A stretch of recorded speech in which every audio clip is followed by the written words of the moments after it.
As Hana Yeti we plenty time. You say the water to bring me. The water quite take me back. Ah, but Hana chill.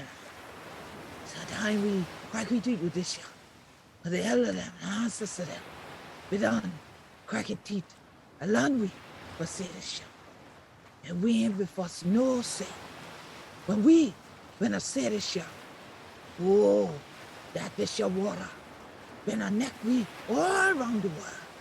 Ah, not just from the motherland, but all throughout these various islands where we stand. Oh, even now, we have to remember who we be on all this global land. And we're so glad that 100 of them not robbery, but take this your time for do what we to do right here where we be as we zooming in upon sustainability. Oh, this your dear Hana children, we're so glad for dear right here one more again with all of Hana wherever Hana to be. This year the Queen Quet head from the body of the Gullah Geechee Nation. So glad that Hana to tune in one more again, but zooming in upon sustainability. But you know, we can't get this year episode to grind for we pay honor to our ancestors and things like that. Them what we cross the Middle Passage. Them what we did in the Gullah Geechee Nation, where red was. Them were going back from to the other rest of the island. Oh, son and children, we yet about now called Merkin that did it in Trinidad. So we will honor all their soul, all our ancestors and things like that. All that we take a moment of silence. Ashe, Ashe, Ashe. We're so glad for have all 100 children all around the world to tune in one more again. And yet we panisha that we call zooming in upon sustainability. Now, plenty of time when we together, upon these show and things like that. People see the water, and you done yet me before. Say the water to bring we, the water go take we back. But people don't know say water find its own level. So the water that bring we, or it can't thing too, when they're going out to sea. And that at the time, when plenty time, it can't, that sign what need we foot and thing like that. And then, another wonder, well, what, great God, why the thing that going down like this year? Why the tree lay down like this year? Well, we expect if what we did it, the whole on a route done going out to the sea, we're on a thing, the land quite be. So, plenty of time nowadays and things like that. You might get it as your thing when they talk about climate change and taking climate action. I know the area what that we ain't first got the way we the crack we teeth called reforestation. But we're so glad for crack we teeth today, but reforestation, even in the Gullah Geechee Nation. Because see when the back of them in the Kenya, they like for clear up all the tree and things like that. Chop them down, clear out thing. Back of Yona, it been for the plantation. No, it did for the plantation. Because they won't tear them down for build up building. That's why when they hear me crack my teeth and say, this year, the destruction meant. So, all around the world, some people are doing for that same thing. Other rest of people are doing because they need heat, need where for cook, so you can get thing for Nampan. So, in the Caribbean, I know what they get about reforestation, because they try for replant the tree and thing like that. But see, plenty of people in the Caribbean, the islands and thing, let's study about that. Because most on the children just want to get to the shoreline. You want to get to the beach. You want to see the water and things like that. Oh, but you have to study about that. So, to make sure all on the children know what dear you overstand me, I'll talk like this for a while for you. Because I want you to really grasp the reality when we talk about where we are now in the world and talk about climate change and the actions that we need to take in order to sustain our communities globally. One of those things is an initiative that we have going on right now with the South Carolina Interfaith Power and Light Group, which is our global tree project to encourage global reforestation, starting in the Gullah Geechee Nation, places where people have clear cut trees. Often we're blessed that if we simply leave the land alone, God will reseed it and the trees will start to grow again.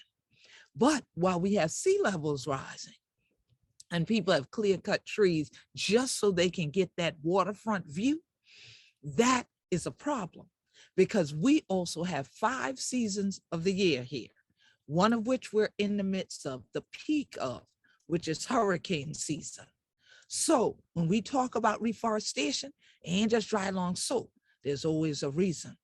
So as I've traveled around the world to other islands, other island nations, what I have found is that they also have issues where they need to do reforestation. In Haiti, in Trinidad, because of the fact that they are mountainous, they are not flat like the Sea Islands from Jacksonville, North Carolina to Jacksonville, Florida, that are part of the Gullah Geechee Nation. They actually have to contend with massive rains falling, causing mudslides. They also oftentimes have to deal with earthquakes. Now, we've had earthquakes in the Gullah Geechee Nation, but it's been generations ago. So if you visited Charleston, South Carolina, you will see there are earthquake bolts through the buildings to hold them in place in the event that we have another earthquake. Well, what is it that holds our land in place?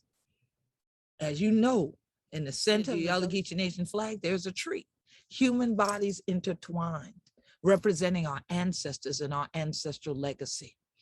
So amongst those bodies, they come together, but there's the roots, and they are the fruit from Alkebulan's tree.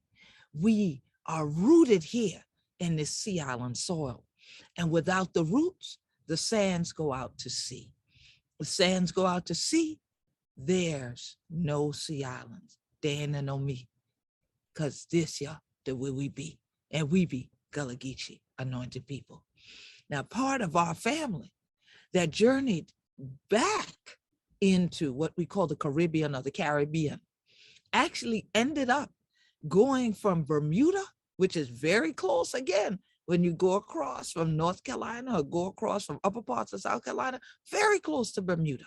You see, many of them went there, and then some continued the journey further south to Trinidad.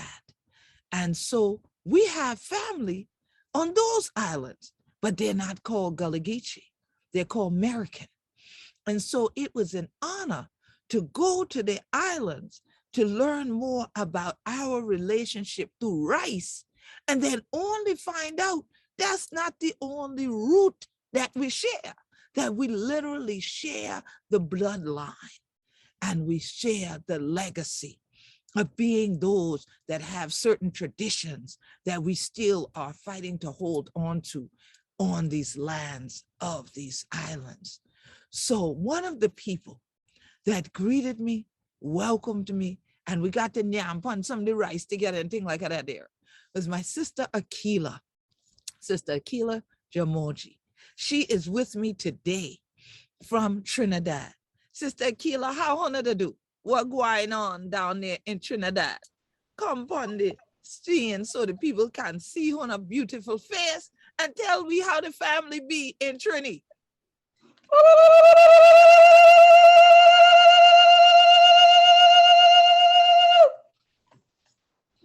Greetings, greetings, greetings. I offer light and pour libation, as I say, Omi tutu, Ona tutu, Ile tutu, tutu lawe, tutu ariku baba wa, giving thanks to the ancestors first of all, and permission to speak from the elders. My family, they're going good. They're going good, and I give thanks, in this time that I can still smile and say they are blessed up, blessed. Thanks. Truly bless up. And I bless up to see you one more again. This is a wonderful time to be with you, even though it's over the distance, And so we give thanks for the technology that keeps our families linked and everything. But, I can never forget the first visit to Trinidad because of you and American family, and to find out that you are there yet holding on to the legacy, and to know we have so many things still in common after all of these generations. So first, I want you to tell the viewing audience about where we met, because you're still there, touching the soil, touching the sand. I want to know how my tree is doing that you and I replanted together in the land. Yes, yes, yes. I give thanks. I give thanks to be here in Fonsuman, in the forest, just some minutes away from downtown Port of Spain, for those who know Trinidad and accustomed coming for carnival time. And it's a suburban space. It's 10 minutes away from the busy downtown. And here is where I am at my Fonsuman Community Reforestation Project, planting trees, caring for the earth, caring for the river, and most of all, caring for people. This is what I am assigned to do. Sometimes you start doing something and you ask yourself, why am I doing this? Mm-hmm. Sometimes it's not really the path you want to take, but it's the path that take you. Mm-hmm. And this journey is a journey that has been assigned to me. And I give thanks because I continue to do it with love and Yeah, appreciation. Appreciation for my natural environment, because yeah. it's needed, especially where I am close to the city, Mm-hmm. where people are Yeah. looking for green spaces. And when I came here to Fonsuman and I saw fires and people running from fires and depreciating the environment and Mm, trees just, being destroyed, and green spaces became, charcoal, gray and brown after the dry mm, season. It was mm. like, no, I don't know it this way at all. Right. Looking back to go forward, the history of my people, my American people, and how this, they used to hold on to the forest as sacred and see the forest as sacred, and that sacred connection. And then being in the north and seeing, people just moving away from the forest during the dry season and kind Mhm, of returning, reconnecting to mama in the rainy. And I'm mhm, saying, like, my late husband and I, when he started to plant, and well, I met him planting garden, but mainly in the rainy season. And mhm, come dry season, he would move away from the land. And I said, we need to do long-term farming. In mhm. that way, we can heal the earth. Earth, In yeah. that way, we can create trees to act as buffers, to act as, erosion managers, Mm, to prevent land degradation, to give us more from the land than just seeing grass landscapes and so on, you yeah. know.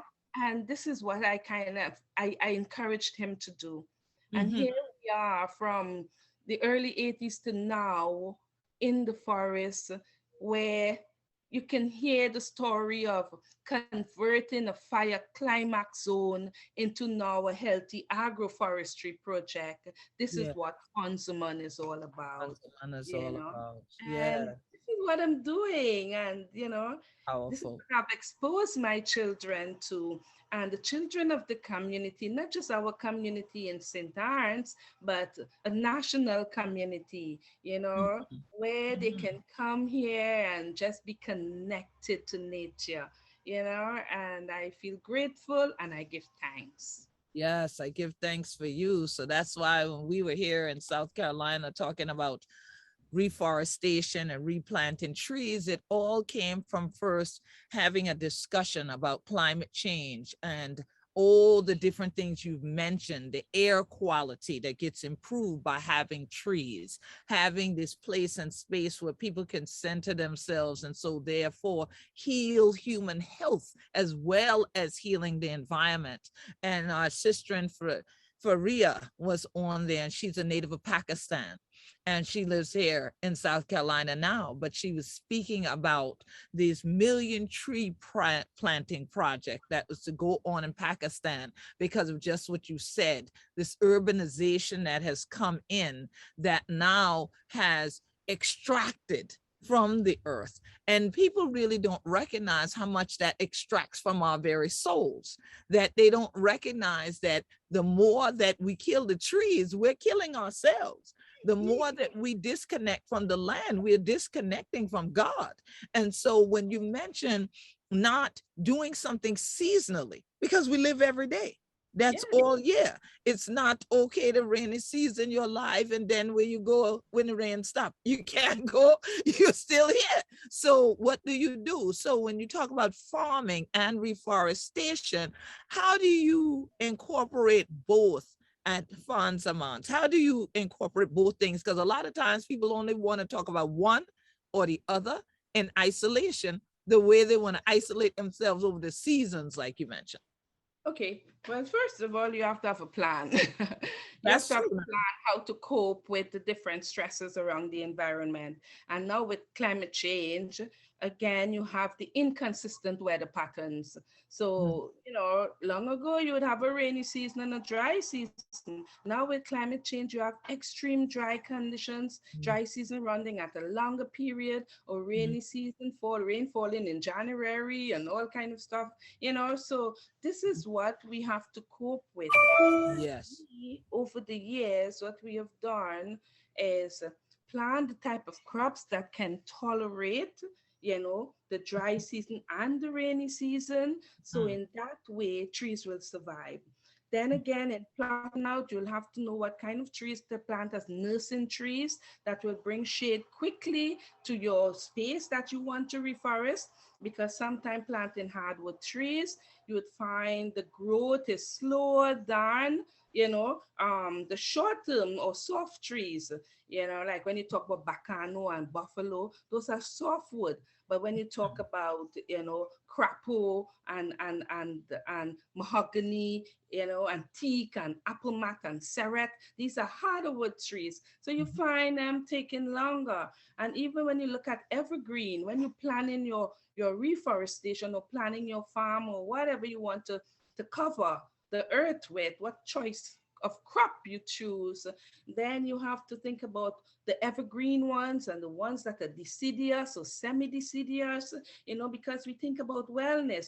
The more leaves on the tree, the cleaner air that we have to breathe, Mhm. So if all your trees are deciduous, then you find all the leaves fall off everything, and then a certain time you'll find, wait, I'm getting cold more often, or I'm Mhm. feeling a little more, the place is feeling dusty and cloudy, Yeah. simply because the leaves are not there to absorb, all the toxins around the atmosphere. So Mhm. again, we have to look at that type of crop method when choosing what to plant and where to plant. And then Right. when you look at medium term crops, then if it's bananas or if it's dasheen or if it's whatever you choose, then you will have to know where to put. And it's all about zoning out. Mhm. Nowadays they call it the popular word, they call it permaculture, but for Permaculture. us Mhm. it's cultural, it's our cultural way It of is. it's Mhm. our cultural way where we will have the herb garden close to the house. So when you want to get your bush tea, you just step outside and get your bush Outside. tea close to your kitchen, Right. and so on. And then the medium-sized crop like the dashing leaves and so on. When you're plotting out, you have your leaves there, absorbing whatever gray water you have running Mhm. away from the kitchen and so on. So you're trying to make use of every little part, and this is Yeah. how you would zone out your farm or zone out your space to make sure that right through the year there's something happening, Yeah. especially when you have to care for your land. Because for True. the dry season, our type of farming, what we had to do in dry, we have to cut fire breaks and all these things during the dry season. With Mm-hmm. that now, you would Yeah. find you would find the readiness. We have to train our people. We have to train our farmers to be fire guardians and so on. Yes. And this is how we do it. So it's Yeah. a lot of planning Mm-hmm. and making sure that you can execute these plans, because sometimes Absolutely. you sit there and you plan and you plan and you plan and you catch the season come and meet you still planning. But then Right. for the readiness to adapt to situations and scenarios, not just for climate change, but even for like this, what's happening here, the Yeah. pandemic and all kind of unseen circumstances. It's all about readiness to adapt to situations and scenarios as they place themselves before us. Yeah. Right. And as we always say, you plan your work, but then you must work your plan. You don't Exactly. just keep planning. You got to work the plan. Or So even definitely. sometimes you Yeah. have the plan and you have everything there, but you realize, hey, to execute this, why I need a new team. You might There have a we good go. Exactly. but to execute the plan, you know, yeah, you gotta really be on and ready. Yes. Yes, Yeah. you got to be at the ready. And now, what is so critical about what you just laid out in terms of still planning? You still have that Sankofa element because you still mentioned this is our traditions. So, like you say, go back and fetch it. If Hona no know where Hona the day from, Hona ain't going know where Hona the going. Because we know that our ancestors, whether they were here on these sea islands or they were there in Trinidad, in the different companies, regions, and all of that, these lands were new to them at some point, and they had to start to figure out the things you said. Work with the seasons. What is in season? Work with the location. What can we plant here? Some things are going to be viable here. They're not going to be viable another place. We have to figure out ways to strategize for the water to come in during the dry season. How do we still get the rainwater, catch it, move it, migrate it, like here on the sea islands, to be able to say you're surrounded by salt water, but you're growing tons of rice so that they can go around the world. Well, then you have to have some scientific knowledge and say, well, okay, how do we create cisterns and take the rainwater and migrate that into these areas and into these fields to the point where they are still trying to figure out, like they're trying to figure out the pyramids still.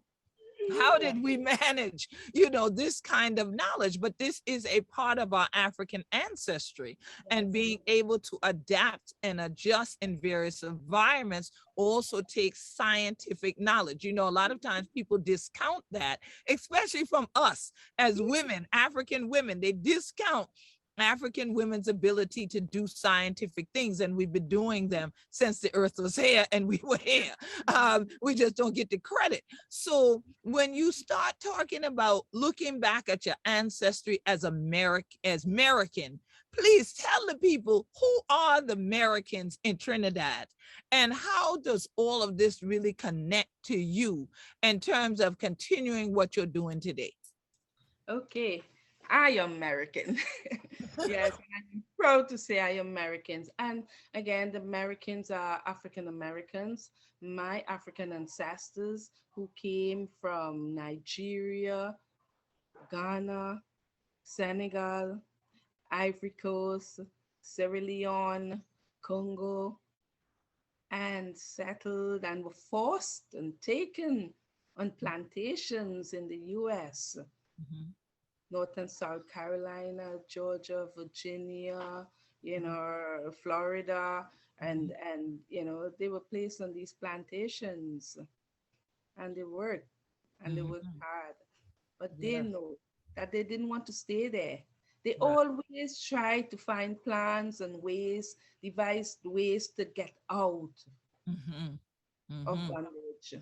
Mhm. And one of the ways that they choose was to run away from plantations, That's to right. turn maroons, Yep. to hide in the forest, Right. to stay on the shorelines, Mhm. on the river banks, and build homes there. Mhm. And those who stayed on the plantation, they were encouraged to run away too. That's right. Around 1812, Mhm. when they joined the British forces you know, and turned colonial Marines, and Mhm. simply because they were trying to find a Right. way out of bondage. And they put on the red coats, as they would describe it, Mhm. and that's what they did. And they Mhm. fought on the side of the British during Mhm. the 1812 war. Some Mhm. call it the War of Miscommunication, but whatever they called it, Mhm. my people, they were fighting for their freedom. Right. They had devised a plan, and come up with an agreement that at the end of the war, they would be given a British passport, or they would be given some kind of compensation out of America. Mhm. And I Mhm. think the term when they say British passport was about taking them to a British, you know, a kind of place that is outpost. owned, a British territory, a place that is Right. owned by the British. Mm-hmm. And after the war in 1812, 1815, 1816, they kept the bargain of getting us out of America. Mm-hmm. Mm-hmm. I And did to Canada. we were Yep. sent to Bermuda. Yep. And while being at the garrison in Bermuda, they offered our people, my ancestors, to go fight again. Mm-hmm. And my ancestors said, no, let's Right. get this deal over with. Right. So after moving from Bermuda, they sent us to Halifax in Canada. Mm-hmm.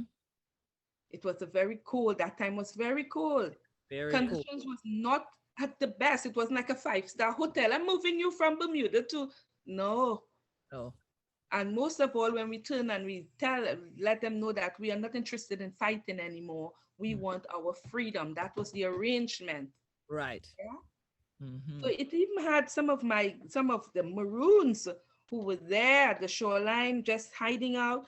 They all came on board as well, because Mm-hmm. it was the first company of soldiers. They moved in batches of soldiers, and so the Mm-hmm. first company of soldiers, they had a certain population that is unrecorded. Then the second, well, unrecorded for us because they Mm-hmm. tried to destroy the history, but somewhere along the line, we will find records as we go along.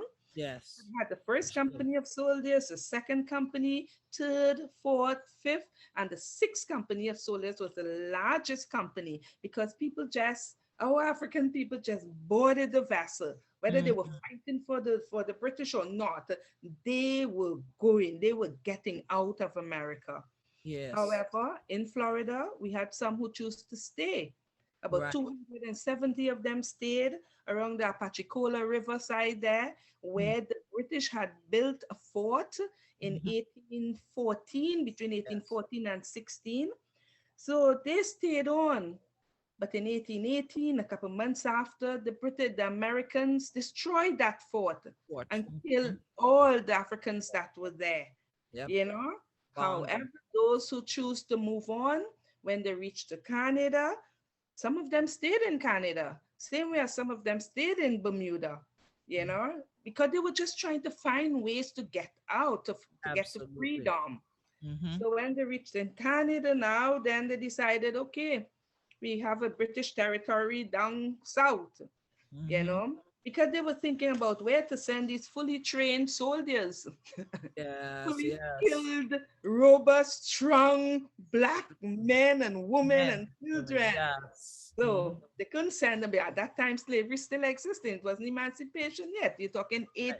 1816, Right. 1817, around the Caribbean, around, all over plantations still in existence. So Mm-hmm. to just release these Africans, anything could happen. Anything can happen then. That's what they were scared of. Even now, if they release us, anything can happen. That's right. So what Mm-hmm. they did now, they send them to Trinidad.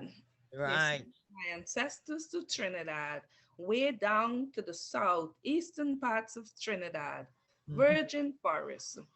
The only people who were there were some of the first peoples, the Waro Indians Mm-hmm. from Venezuela, who would have normally, journeyed up the river and so on. And they Mm-hmm. send them to Trinidad there, down in the forest, virgin forest. So that's where my ancestors came from. But when we reached in Trinidad, we wanted to disconnect that identity of being called Americans. Right. You understand?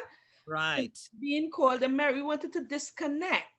Yeah. So what we did, my ancestors cleverly created a name for themselves and say, me Americans, The me American. American, I am American. Mm-hmm. So because they had to still identify themselves when the slave catchers and all of them in the forest looking for runaway slaves and so on around that time, Right. because we had a lot of plantations in Trinidad.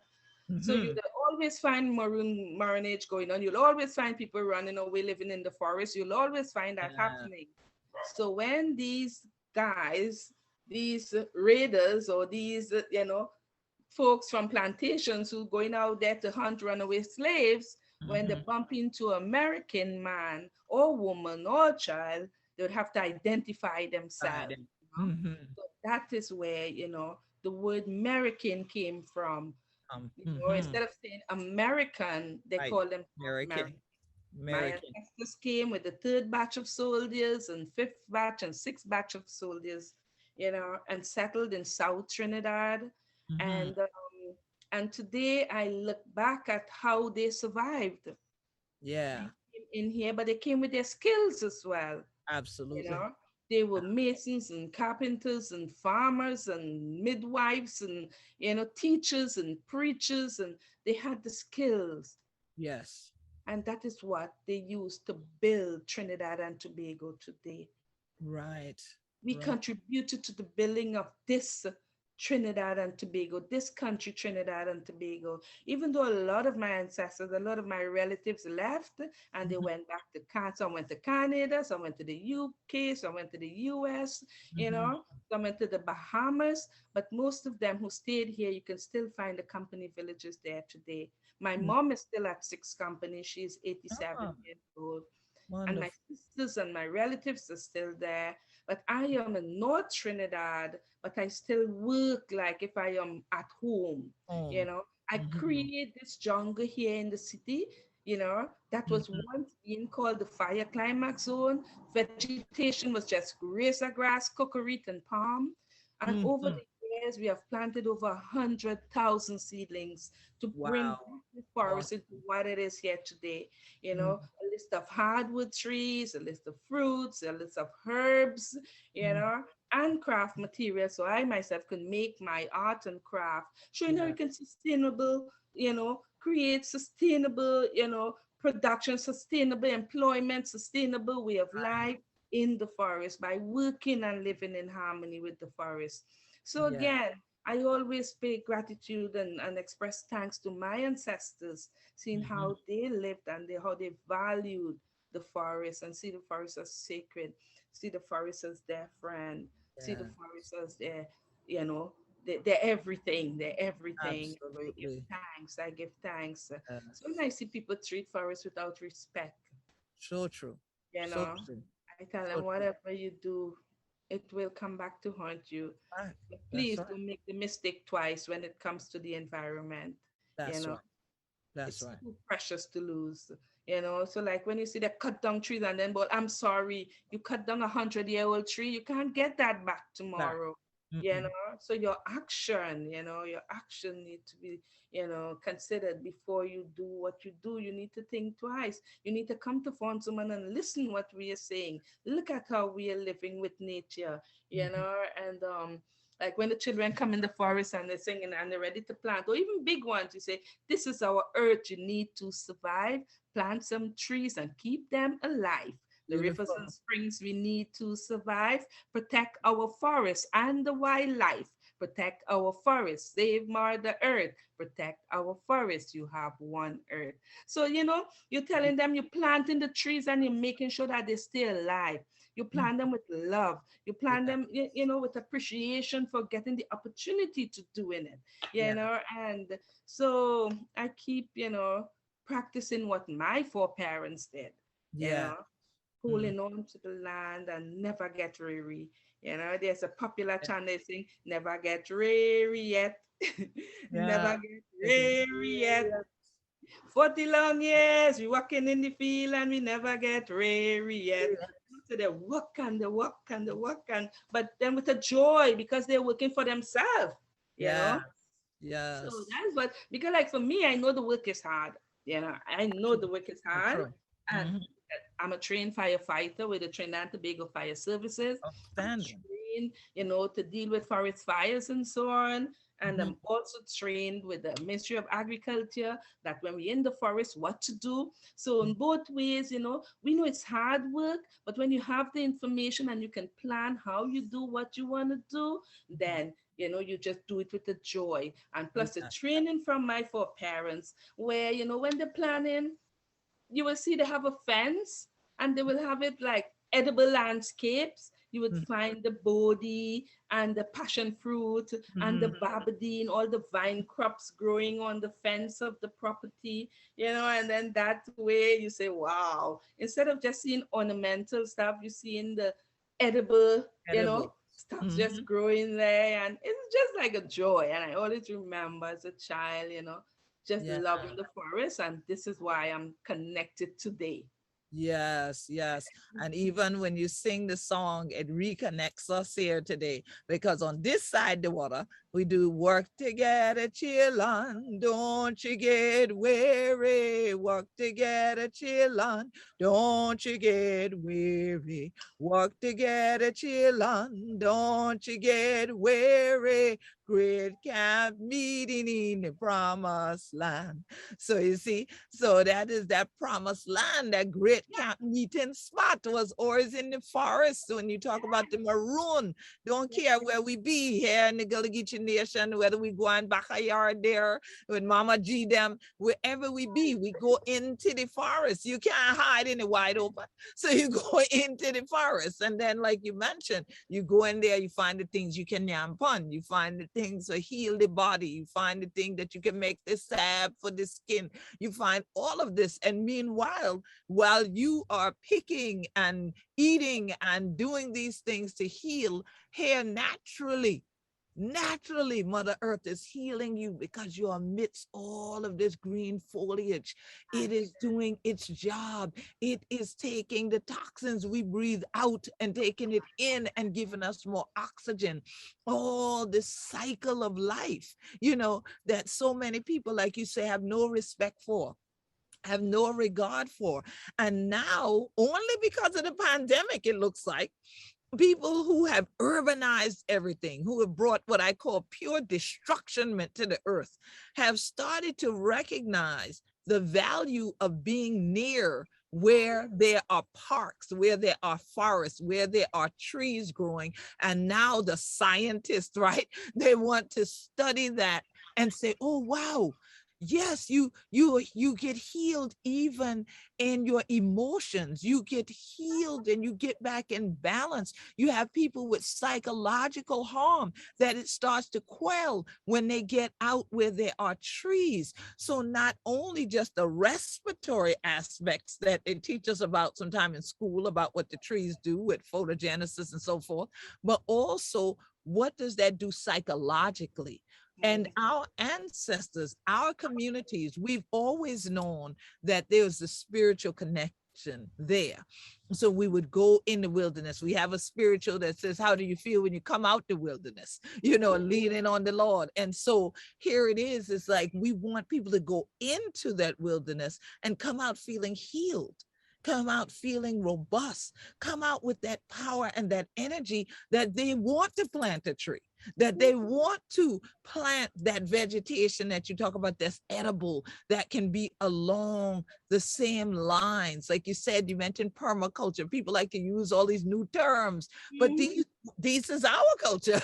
This is what we do. We are permanently here. We are permanently rooted in this culture and yet still growing. And so when you say you have to come there to find this man, so and hear and see and work, do you have volunteers come and work with you? How do you carry out all this work with all of these thousands of trees you planted? How did you get that done? Well, again, it's roughly like 300 acres of land, Yeah. and I have like a staff of 18 folks out in the field, and we also have volunteers coming in. Well, now with COVID, it has been very slow, but again, we partnered with some universities in the US, and we have volunteers right here in Trinidad as well, and around the Caribbean. We have youths from Martinique and Guadeloupe. They would come and do an exchange program because they want to learn English. So when they come, they would again, because they speak French over there. So when they Yeah. come, they will learn English and also volunteer their time out in the field, and And yeah, so we create a space for folks to come in and volunteer their time, be it to cut fire breaks or be it to plant trees or to do surface water management, where they build check dams and create contour drains and so on. So the rainwater will fall exactly where it needs to fall and go straight to the nearest tributary or ravine or so, then to the big river and then straight into the sea. So we have our water with surface water management programs during the rainy season. We have our rainwater harvesting system. We put that in place. So at least, if there's water problem, because even if it's not the dry season, during the rainy season, when you have heavy rainfall and the reservoirs and so on got collect a lot of silt and so on, they shut down the reservoir and then they go water for some days, even though we have heavy rain. Mhm. So we always have a backup with rainwater for both dry season and rainy season time. So again, we have a volunteer program even for administrative work, Mhm. because at Fonterman here, Fonterman acts as the engine room for the Americans as well. When I Okay. get volunteers, a lot of work is coming out of Fonterman for Americans and Maroons of the diaspora. Like Beautiful. right now, we are planning to take our people to Dominica to unite Mhm. Maroons of the diaspora, to bring 12 countries together, to prepare themselves to go back to the UN or to the forum that was recently created for African people, looking at the International Decade for People National of African Decade of People Descent. of African Descent. Yeah, Yeah. so there's a special Mhm. forum that is created now for us, not just the Indigenous Peoples Forum, but the African Right. Peoples Forum. So Mhm. we'll have to, prepare ourselves for that. But a lot of work, a lot of the work on the Americans, I'm talking about administrative work, is coming out of Foreign Suman, and most of the times, because I have the office here, they come in and volunteer and assist in whatever way. So again, while Fonsuman remain, caring for nature and having young people come and plant trees and all the stuff, it acts as a headquarters too, for a headquarters for the work done, on behalf of the Americans and the Maroons of the diaspora. Yeah. So we are always busy and we always have room for volunteers. We always have, from the administrative level to the field level. Mhm. We are attached to a lot of universities. So even if you come to Trinidad, you can be attached to the University of the West Indies. You can do work here. You can do scientific work, both between Fonsuman and the University of the West Indies. We Mhm. are working now on our bush and forest fire policy. We are Okay. creating a policy document dealing with bush and forest fires to address this, because if we have been doing this over 35 years, Yes. fighting fires and the same old, mobilizing, building awareness, getting readiness done, and we still have challenges not just at Fonsuman but around the country at a national level. And Mhm. personally, even though there's something in our national environmental policy in Trinidad here to deal with forest fires, it is still not being treated as a priority, you Uh, know. So come dry Therein lies season, the we have to problem. show people, continue to show people how much we appreciate our forests, how valuable is trees and to us, Yeah. but most of all, we need the buy-in, not just from the Absolutely. NGOs and civil society groups and families and school, but from top down. So Down. Right. policy document being supported by the University of the West Indies Institute on Gender and Development Studies. Mm. They are working closely with us, have worked closely with us to create this document, this draft policy document that will be placed before cabinet here as soon as we get it out of draft Mhm. and ready to talk, serious talk about zero fires. Or if it's Mm. 20 fires in 2021, we want to say Cut it. 10 Yeah. fires or Yeah. 8 Yeah. fires in 2022. We want Mm. to see a decrease. We want to see more awareness. We Right. want to see people showing that they truly, respect Mother Earth. And this is what, and respect the law. When you put some laws in place, That's the to point. slash and Yeah. burn farming, no to burning outside certain hours, no, put some laws in place and make sure that they are executed. Yeah. Sometimes you get a policy document and they've gone on the shelf Right. in a That's so police true. office. It's just Yeah. put on there and nobody to reach out there and work this document. So Right. therefore, Consumer is ready to work it at this level. So this is some of the work we have been doing and continue to do. And Yeah. I also have a Earth Water Woman documentary that speaks a lot about advocacy and, amplifying civil society voices around the environment and so on. So Mm. this Earth Water Woman documentary have been used a lot, be it secondary schools, be it universities, local, regional, international, Hmm. but still Can it's we access it online? building awareness. Yes. And Huh? can we access the Earth documentary Water online? Woman. Yeah. Yes, you might get the trailer and then you might purchase the documentary if you want to use it, because there's a teaching component of it as well and so on, Ex- But this is the way we've been doing things, and I hope that shift can come in this year with this policy document for dry season, which starts in December and ends in June in Mhm. Trinidad, that we can say, this is our action, this is climate action, Yes. decrease the level of destruction around Right. the environment. So sister, we Absolutely. have been doing our part at Fonsuman, and I am always grateful for my American roots, because came with it that passion. There's not one American I know of who will not tell you, oh God, I'm a little garden, or worried about my garden, or going to Yes. garden. This part of Yeah. our life. Yes. I have Hmm. an aunt in England. She has a plot of land in Essex, and she's Oh, planting garden, beautiful. and she show off normally that she have, Nice. garden still there. So Yeah. like, wow, you're like a real American country girl, and she's True, in England, and true. she shows up. Look here. They say you can So take the girl out anywhere the you country, but you go, can't take the country out the girl. yes. So give time, and always, and this is for the generation that is here with us now. Always appreciate, your roots. Always try to know more, find more Right. of who you are and from whence you came. Try to find out, that cultural attachment. Sometimes you're doing something and you say, but why am I doing this? But then Mhm. when you look at another group and you say like, wait now, like, Mhm. oh, I'm doing the same thing that you, because You're it's doing deeply exactly embedded, cultural bond, you know what I mean? right. Yeah. So, that inherently rich, legacy, something that we fail to dig deep and find. And That's sometimes we don't have to dig deep, it's right around us. It's in our DNA, in our bone, in our smile, in our dress, in our hair. It's just for us to appreciate it and yeah. celebrate it. Yeah. That's it. That's it so much. And, I appreciate you so much. And I talk about you a lot to different people.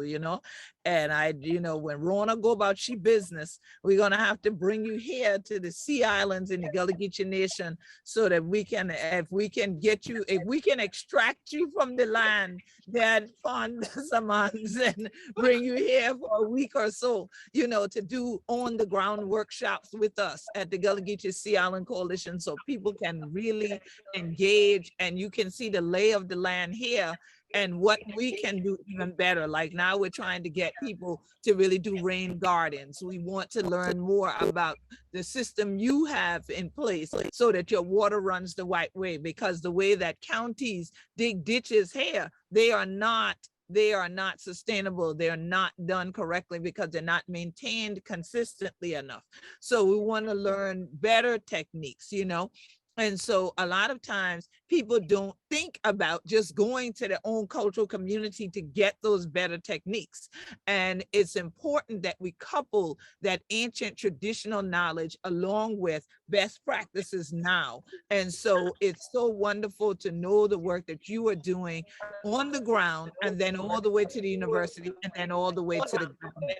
And so the government are the ones that often have to press the hardest because they take our finances and taxes and don't reinvest those in these types of projects and implementation. So, I'm with you 100% in bringing this voice to United Nations and pressing our different governments globally to do just that on behalf of the people, while at the same time getting the people to do for themselves. And Yes. so it's really intriguing because we've talked about all the good things that you've done to try to quell what has gone on there and bringing in reforestation and then all these different measures to deal with fires. But tell me, what is the problem in Trinidad? How did it get deforested anyway? What was the reason that certain areas got deforested? And usually, you mentioned a little bit, you touched on it. What usually have you seen as the major cause of the forest fires and the major fires that you've seen there? What are the causes of those two things? Because sometimes people are doing something and they don't realize it's anything that's harmful because they just seen other people do it. So I can't do it, but not realizing the imbalance they cause in the environment and how that leads to the bigger problems that you've talked about various solutions for. Yes, yes. So for us and for me over the years, the culture kind of shocked me because seeing so many fires in the hills of Trinidad, in the Northwestern Conservancy, that's where I am here, it was like, why are these people doing this? Why are there fires? And then you would hear some people saying, oh, the fires are natural because of the heat and, and the stones and so on, and the type of rocks we have there. So then I say, okay. So I watched that. But then I realized that's not true. All forest fires in Trinidad are man-made. All forest fires in Trinidad are set by someone, by someone, it's simply human action. And that is one, when I start to observe now, and I'm looking on slash and burn farming. Farmers would Yes. just cut land, and by uncontrolled burning, the fires just get away by because of strong winds and so on, and just burn down thousands of hectares. Thousands of acres in the hills would just be destroyed by bush fires, and simply because of that farmer who did not cut little breaks around his property Right. and burn in a controlled manner the Burn. waste. So that's one means of fires in the hillside. Another means of fires is cleaning by burning. It Okay. have some communities, informal communities or areas where they don't have proper garbage disposal management system in place. And therefore you'd find people just throwing garbage outside or just throwing, finding a dump heap and just throw the garbage. And then come dry season, when the grass is all dried up, Right out. rainy season, you'll see a lot of grass green and nice. Dry season, some of the grassland will just get brown. The grass will just dry up based on how crucial the dry season is. And then you'll see all the garbage that was hiding in the green bush now showing up, now surfacing Join. itself. And people just light matches or just light the place on fire to clean the place. That's a no-no to me, and that's a ecological practice, and then it's unsustainable and so on. So therefore these are the things we'll try to discourage people from doing: to keep up your garbage, bring it to the garbage disposal place, or rally to see if we can get garbage trucks to come in the area so they will not have just indiscriminately dump garbage all over. Then we have the recreational fires. It's where people go in the forest and hiking and heap up wood and make little cook by the river or in the forest, and they forget to out the fire after they're leaving. And then you get the strong breeze pass, strong winds pass, and then boom, fire starts, right? Then we have the mischievous fires. Young people will go to the river, go in the forest. Some of them just walking in the forest during the dry season and heap up dry leaves and light the fire, and then run off and laugh and say, look how far the fire reached.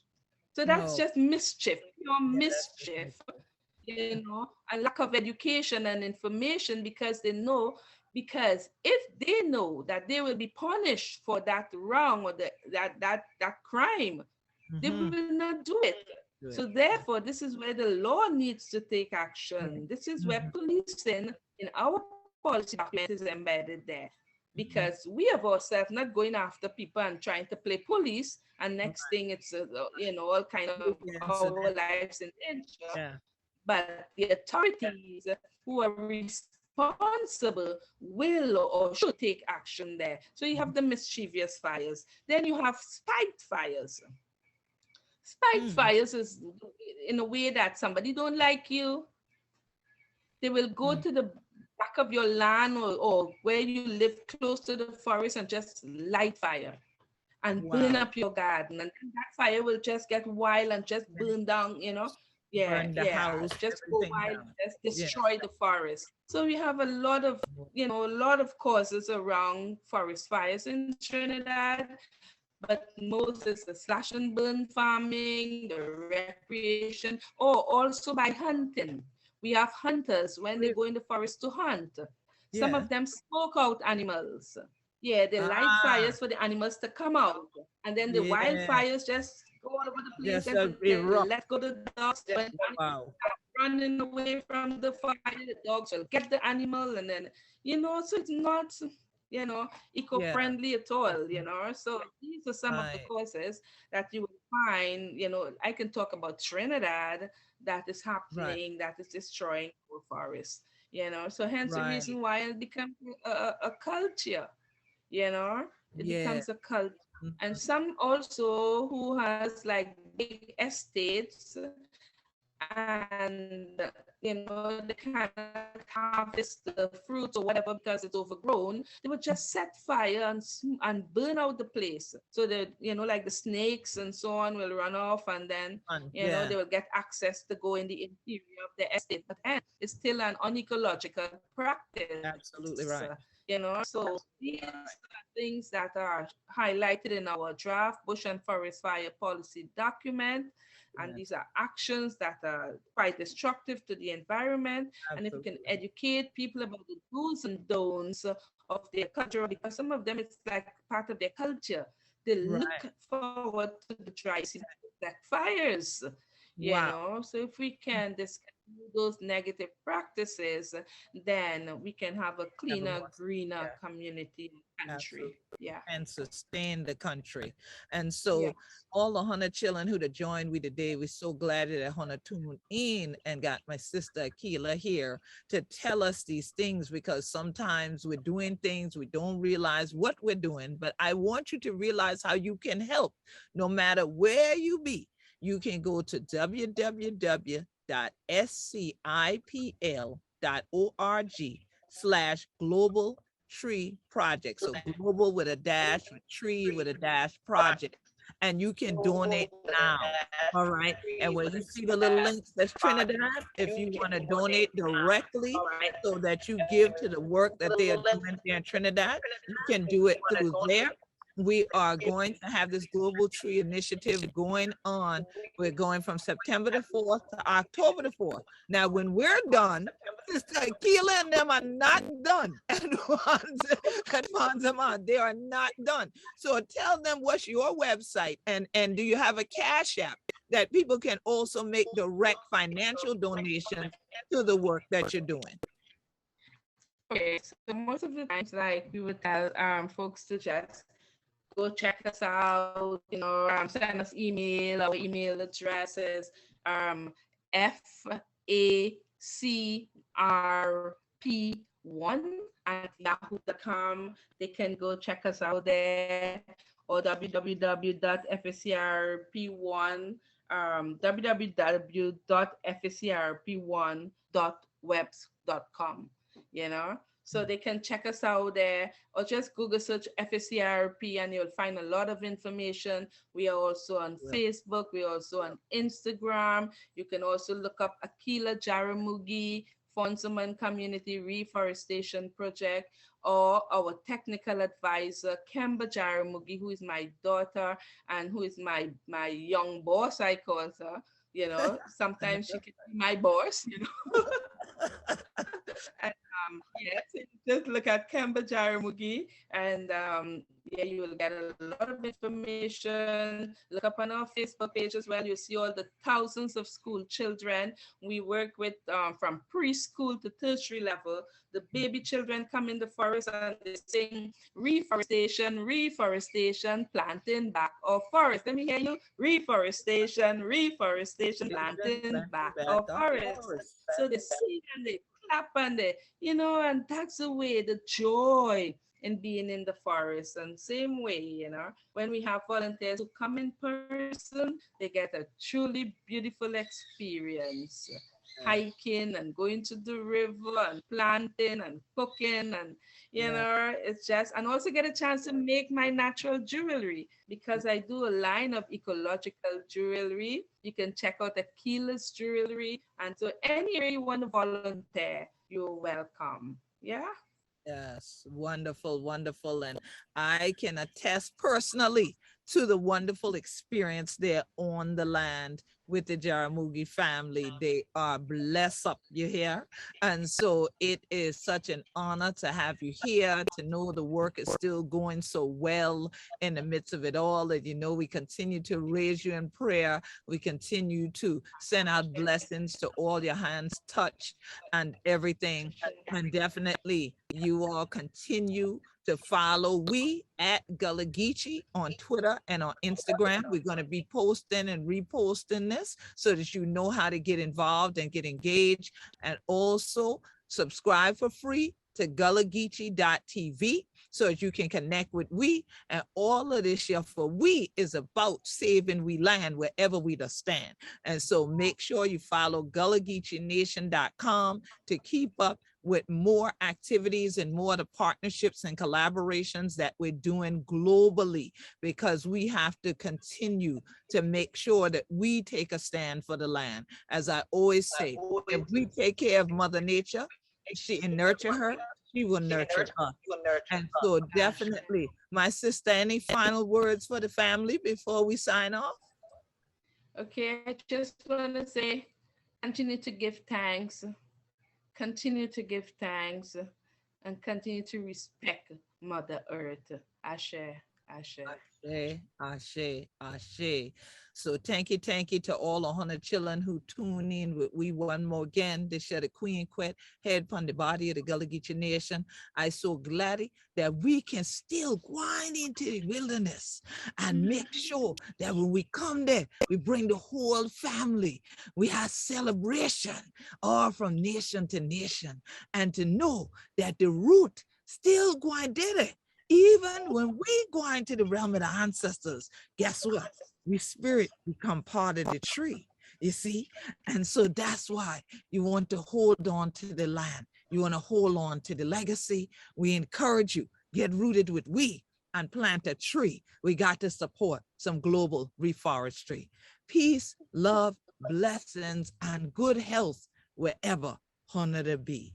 Love you all, global family. From the Gullah Geechee to the American, you know who we be.